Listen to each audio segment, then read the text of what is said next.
Kan Mas Gibran juga tidak duplikat, tidak meniru gaya-gaya Pak Jokowi.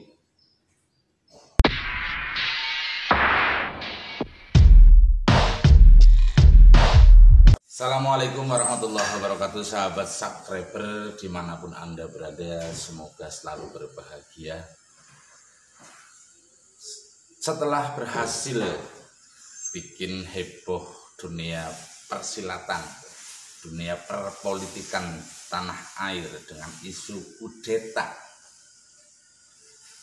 dengan frame seolah-olah terzolimi karena ada keterlibatan, tuduhannya keterlibatan orang-orang istana, keterlibatan orangnya Pak Jokowi.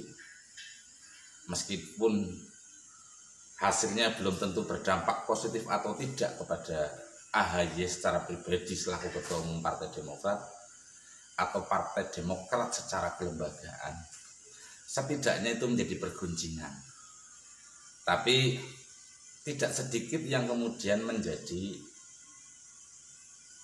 bahasa baru, bahasa yang kurang menguntungkan untuk Partai Demokrat, khususnya terhadap Ketua Umum. Dengan isu kudeta akhirnya dipertegas oleh publik bahwa baper, politik baper, bahwa perasaan itu tidak hanya terjadi pada ayahnya Bapak Susilo Bambang Yudhoyono, tapi juga nempel atau distigmakan dengan Agus Harimurti Yudhoyono yang memang anak kandungnya, sehingga citra baper ini jadi dua orang, dulu Pak SBY, sekarang Mas AHY. Isu kudeta itu salah satu yang dapat diambil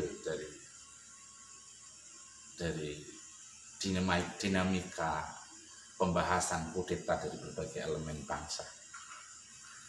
Itu menguntungkan atau tidak, nanti lembaga survei yang akan mengetahui. Yang kedua, akan diuji di pemilu 2024. Apakah Demokrat akan kembali bangkit atau tambah terpuruk dengan permainan isu kudeta.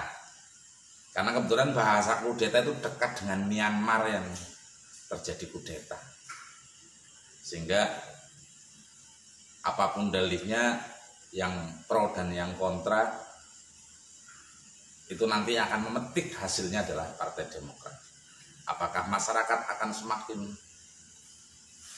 iba dengan Partai Demokrat karena terlihat dikebiri atau terlihat dizolimi, atau justru konstituen atau masyarakat akan menilai, ini sih gaya-gaya lama, gaya-gaya baperan seperti ayahnya. Nah, sekarang Demokrat memainkan isu kembali, menganggap bahwa Pak Jokowi sedang menyiapkan Gibran untuk DKI. Gibran baru beberapa hari terlantik sebagai wali kota Solo, sekarang diisukan akan melompat ke DKI. Kalau secara kemampuan antara AHY dengan Gibran itu terbukti bagus Gibran. Ukuran bagus, ukuran hebat dalam politik adalah keterpilihan. Dan Gibran terbukti terpilih sebagai wali kota dengan suara yang luar biasa. Agus Harimurti Yudhoyono sama-sama sang pangeran atau putra sang presiden, ketika ikut kontestasi di Pilkada DKI ternyata belum sebagus Gibran atau belum sebaik Gibran dalam tanda kutip. Faktanya tidak terpilih. Artinya kalau masyarakat mau menilai, asumsinya sederhana itu kalau dalam dunia politik, dia terpilih atau tidak. Tapi lagi-lagi saya setuju dengan pendapat politisi PDI Perjuangan yang mengatakan bahwa kenapa sih Partai Demokrat selalu berpikir kekuasaan? Apakah Partai Demokrat bisa besar kalau memegang kekuasaan. Tapi ketika di luar kekuasaan dia akan semakin terpuruk. Tapi memang fakta begitu. 2014 gagal meraih kekuasaan.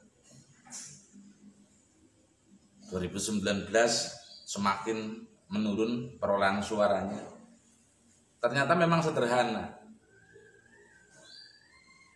Strategi politik yang dimainkan oleh Pak SBY atau oleh Partai Demokrat itu lebih pada mengutamakan atau memaksimalkan kekuasaan. Ketika di luar kekuasaan, dia akan turun perolehan suaranya. Tidak bisa bermain di luar kekuasaan dalam konteks meraih simpati publik atau menunjukkan kepedulian terhadap masyarakat sehingga masyarakat empati untuk memilih Partai Demokrat. Atau kaderisasi Partai Demokrat yang belum maksimal sehingga ketika memunculkan figur-figur dari internal Partai Demokrat masih kurang diterima oleh publik atau pemilih.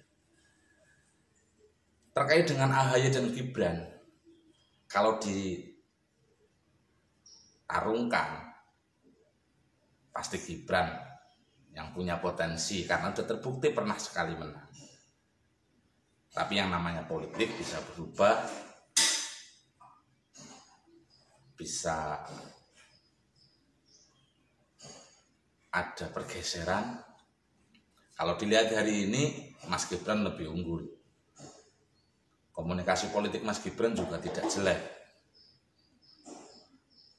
Strategi gerakan Mas Gibran juga tidak duplikat, tidak meniru gaya-gaya Pak Jokowi. Dalam konteks tertentu kemiripan biologis iya, tapi dalam konteks pergerakan ada originalitas dari Mas Gibran itu sendiri.